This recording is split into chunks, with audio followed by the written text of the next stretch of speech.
Offshore accounts. Offshore accounts are financial accounts held in foreign countries by individuals or entities, often for purposes such as tax minimization, asset protection, or financial privacy. These accounts can be used for legitimate reasons like international business transactions or investments, but they are also associated with tax evasion and money laundering due to their confidentiality and lower tax rates. Shell companies. Shell companies are legal entities with little to no active business operations or significant assets, often established to facilitate financial transactions or to hold assets without revealing the true owner's identities. They can be exploited for illicit activities such as tax evasion, money laundering, and hiding the origin of funds. Transfer pricing manipulation. Transfer pricing manipulation involves altering the prices of goods or services exchanged between related entities in different jurisdictions to artificially shift profits to low-tax regions and minimize overall tax liabilities. This practice is often employed by multinational corporations to exploit variations in tax rates across countries. Misclassification of income.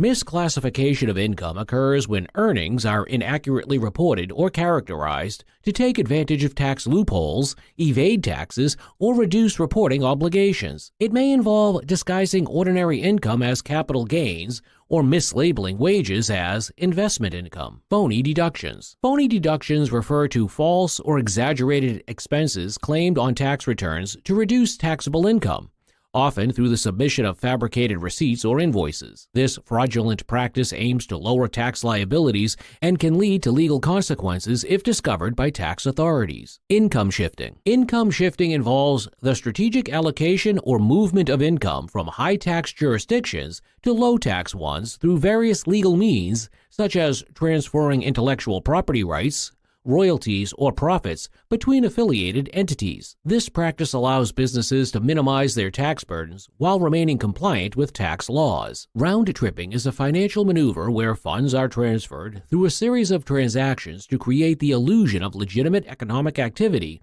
or to disguise the source of the funds. It is commonly associated with money laundering and tax evasion schemes, as well as illicit capital flows. Tax havens. Tax havens are jurisdictions with lenient tax laws and regulations that attract individuals and businesses seeking to minimize their tax liabilities by establishing residency, conducting financial transactions, or holding assets there. These jurisdictions offer low or no taxes on income, capital gains, and inheritance, making them attractive for tax avoidance purposes. Underreporting income. Underreporting income involves deliberately not reporting all earned income on tax returns to reduce tax liabilities, which is illegal and punishable by law. This can include unreported cash payments, income from freelance work, or earnings from investments. Thin capitalization. Thin capitalization refers to a situation where a company is financed with a high proportion of debt compared to equity, potentially allowing for tax advantages through interest deductions. However, excessive thin capitalization can raise concerns about financial stability and tax avoidance. Debt parking. Debt parking occurs when a company temporarily transfers debt to another party to manipulate its financial position or to avoid tax liabilities. This practice can involve transferring debt to related entities or third parties to artificially reduce taxable income. Earnings stripping. Earnings stripping involves a multinational corporation reducing its taxable income in high-tax jurisdictions by making deductible interest payments to related entities in low-tax jurisdictions. This strategy exploits differences in tax rates to minimize overall tax liabilities. Use of trusts. The use of trusts involves transferring assets to a legal entity managed by a trustee for the benefit of one or more beneficiaries. Trusts can be used for legitimate purposes such as estate planning and asset protection, but they can also be exploited for tax evasion or hiding assets from creditors. Back-to-back loans. Back-to-back loans involve a series of loans between related parties, often in different jurisdictions, to facilitate tax avoidance or profit sharing. This strategy allows companies to exploit differences in interest rates and tax laws to reduce tax liabilities. Fake charitable donations involve falsely claiming deductions for donations to charitable organizations on tax returns, often through fabricated receipts or inflated valuations of donated items. This fraudulent practice aims to lower taxable income and evade taxes. Dividend stripping. Dividend stripping involves buying shares just before a dividend is paid, collecting the dividend, and then selling the shares shortly afterward. This strategy is used to exploit tax laws that offer favorable treatment for dividends, resulting in tax savings for investors. Double Irish with a Dutch sandwich. The double Irish with a Dutch sandwich is a tax avoidance strategy used by multinational corporations to shift profits to low-tax jurisdictions. It involves creating two Irish subsidiaries, one registered in Ireland for tax purposes and the other in a tax haven, typically the Netherlands. By routing profits through these subsidiaries via royalty payments and intercompany transactions, companies can significantly reduce their overall tax liabilities. Captive insurance companies. Captive insurance companies are subsidiaries established by larger corporations to provide insurance coverage for risks within the parent company or its affiliates. While captive insurance can serve legitimate risk management purposes, they are sometimes used for tax planning and profit sharing by charging inflated premiums to shift profits to low-tax jurisdictions. Misuse of tax credits. Misuse of tax credits involves exploiting tax credit programs for purposes other than their intended use, such as claiming credits for activities that do not qualify or exaggerating expenses to maximize credits. This can result in tax evasion or fraud and may lead to penalties or legal consequences. Hybrid instruments. Hybrid instruments are financial institutions that have characteristics of both debt and equity, allowing companies to exploit differences in tax treatment across jurisdictions. By classifying instruments differently for tax purposes in different jurisdictions, companies can reduce their overall tax liabilities. Step transactions. Step transactions involve a series of related transactions designed to achieve a specific tax outcome that would not be possible through a single transaction. These transactions are often structured to exploit loopholes or inconsistencies in tax laws and regulations. Transfer of intellectual property. The transfer of intellectual property involves moving rights to patents, trademarks, copyrights, or other intangible assets between entities, often for licensing or royalty purposes. This can be used for legitimate business reasons, but is also exploited for tax planning to shift profits to low-tax jurisdictions. Treaty shopping. Treaty shopping involves structuring transactions or establishing entities in a particular jurisdiction to take advantage of favorable tax treaties between countries. This practice allows companies to minimize withholding taxes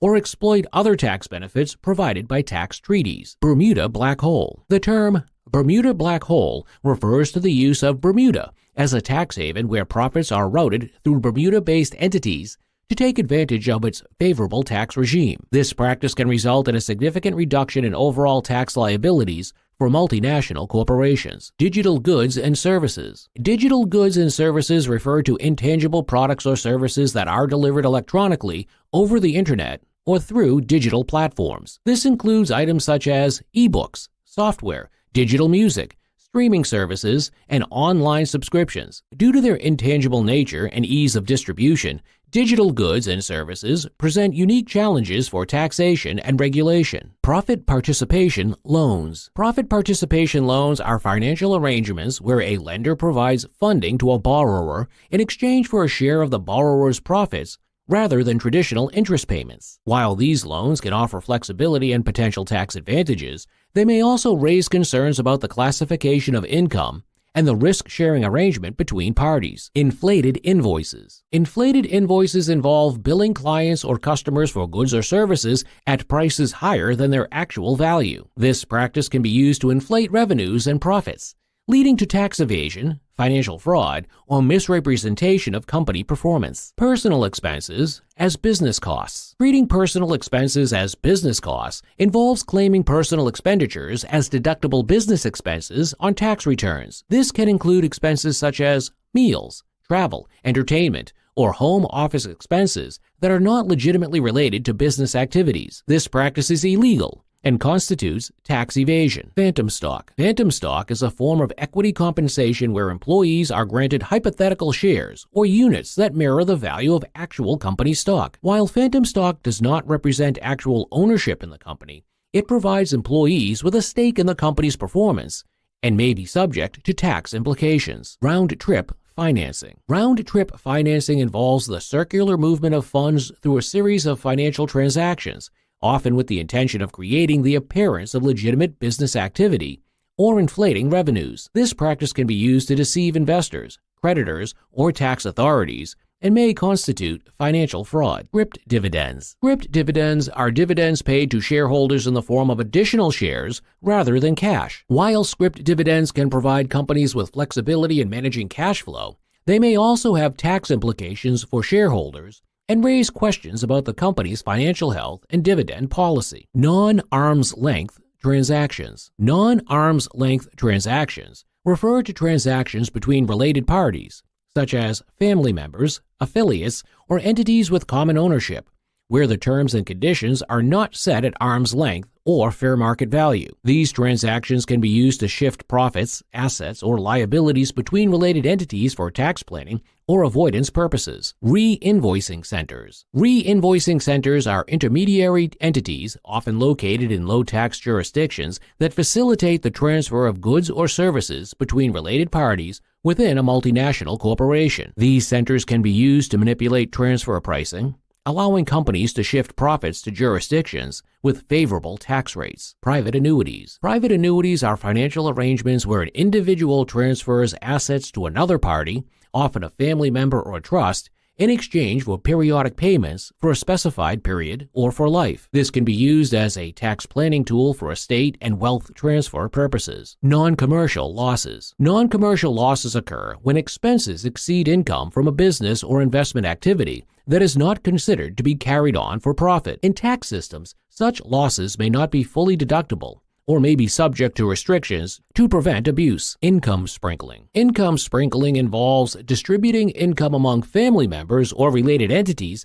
to take advantage of lower tax rates or tax brackets. This can be achieved through dividends, salaries, or other forms of compensation, and is often used by high-income individuals or business owners to reduce overall tax liabilities. Golden parachutes. Golden parachutes are compensation arrangements that provide substantial financial benefits to executives or key employees in the event of a change in control, such as a merger or acquisition, termination, or retirement. While intended to provide incentives and retain talent, they can be controversial due to their perceived excessive payouts. Deferring capital gains. Deferring capital gains involves delaying the recognition of capital gains by postponing the sale of assets or using tax-deferred investment vehicles such as retirement accounts or like-kind exchanges. This can be used as a tax planning strategy to defer tax liabilities and potentially reduce overall taxes paid. Backdating documents. Backdating documents involves falsely dating documents such as contracts or financial records